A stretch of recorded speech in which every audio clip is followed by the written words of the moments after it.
جس دن انسان دنیا سے رخصت ہوگا وہ دن اس کی زندگی کا آخری نہیں بلکہ قبر کی زندگی کا پہلا دن ہوگا۔ جنازہ اٹھتا ہے، لوگ ساتھ چلتے ہیں کچھ قدم تک، پھر سب لوٹ آتے ہیں اور انسان اکیلا رہ جاتا ہے۔ قبر کا پہلا دن سب سے مشکل ہوتا ہے کیونکہ وہی دن انسان کو پہلی بار اکیلے پن کا احساس دلاتا ہے۔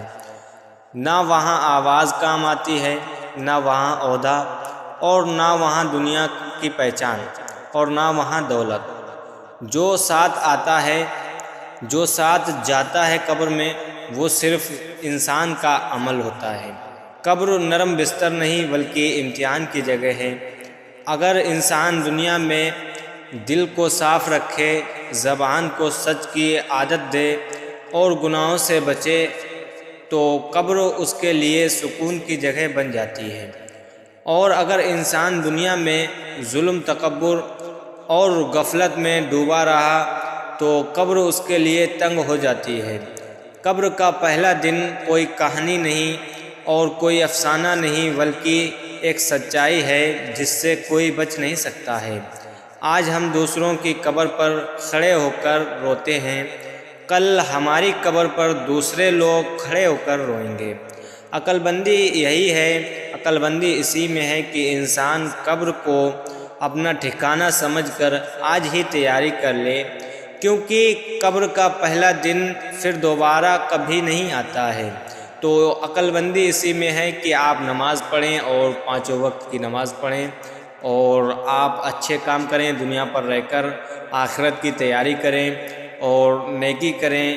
اور اگر کوئی آپ کا پڑوسی تکلیف میں ہے، دکھ میں ہے، پریشانی میں ہے تو اس کی پریشانی سنیے۔